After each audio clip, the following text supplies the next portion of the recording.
নভেম্বরেই মিলছে শীতের আমেজ। ভোরে কুয়াশায় চাদরে ঢাকা পড়েছে দেশের উত্তর পূর্ব ও মধ্যাঞ্চলের অনেক এলাকা। ভোর রাত থেকে সকাল পর্যন্ত থাকছে কুয়াশা। দেশের উত্তর ও উত্তর পূর্বাঞ্চল ও উপকূলীয় এলাকায় সূর্যের তেজ কমতে শুরু করেছে। কমছে দিন ও রাতে তাপমাত্রাও। হিমেল হাওয়া জানান দিচ্ছে শীত জেঁকে বসতে পারে অচিরেই।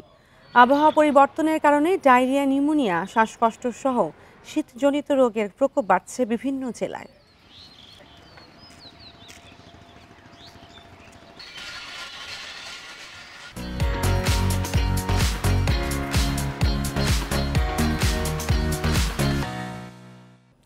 আর এ নিয়ে আরো জানাতে ঠাকুরগাঁও থেকে যুক্ত হচ্ছেন মোহাম্মদ শামসুজ্জোহা।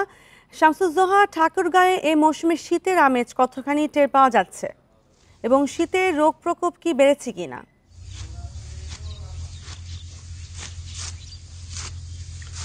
ঠাকুরগাঁও একটি শীত প্রধান এলাকা। বরাবরই কিন্তু এই জেলায় শীতের প্রকোপটা কিন্তু বেশি থাকে। তবে এবারের শীত একটু ব্যতিক্রম, কারণ নভেম্বরের এই সময়টাতে অর্থাৎ অগ্রহায়ণের প্রথম থেকেই কিন্তু শীতের তীব্রতা বৃদ্ধি পেয়েছে। এটি একটি ভরা মৌসুম চলছে ধান কাটা মারে। এই শীতকে অপেক্ষা করেই কিন্তু কৃষক কিষানীরা এই ভোরবেলা থেকে কিন্তু ধান কাটা মারা শুরু করছেন। তারা কিন্তু ধান কাটার কাজ নিয়ে কিন্তু ব্যস্ত সময় পার করছেন এই শীতের মধ্যে। এই শীত একটি ঠাকুরগাঁয়ের জন্য একটি দুর্ভোগের মৌসুমে আমরা বলতে পারি, কারণ এই শীত যত বৃদ্ধি পায় ঠাকুরগাঁয়ের মানুষের দুশ্চিন্তাটা কিন্তু তত বৃদ্ধি পায়। বিশেষ করে শিশু এবং বৃদ্ধদের নিয়ে কিন্তু পরিবারের লোকজন বেশ চিন্তিত হয়ে পড়েন। আর এই কারণে বর্তমানে হাসপাতালগুলোতে শীতের রোগজনিত বৃদ্ধি পাচ্ছে। এখানে বিশেষ করে শিশু এবং বৃদ্ধরা কিন্তু আক্রান্ত হয়ে হাসপাতালে ভর্তি হচ্ছেন।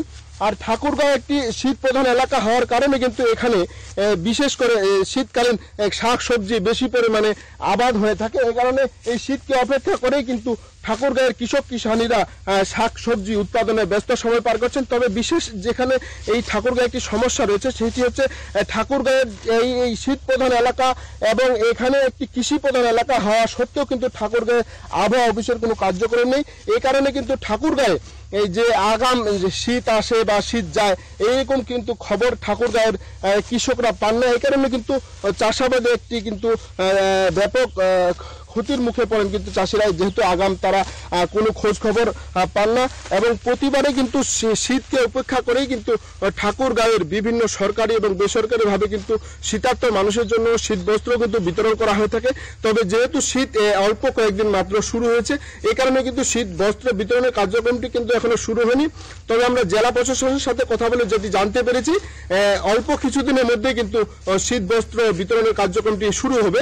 আর এই শীত এবার কিন্তু একটু বেশি হতে পারে কিন্তু এখানকার চাষিরা বা স্থানীয় মানুষরা জানিয়েছেন, কারণ সারা রাতেই কিন্তু এই টিনের উপরে কিন্তু বৃষ্টির মতো শীত পড়ছে এবং সকাল 12টার আগ পর্যন্ত কিন্তু এখানে সূর্যের দেখা পাওয়া যাচ্ছে না। এইভাবে কিন্তু গত 3 থেকে 4 দিন ধরে চলছে আবহাওয়া। জি, ঠাকুরগাঁও থেকে যুক্ত হয়েছিলেন সহকর্মী শামসুজ্জোহা।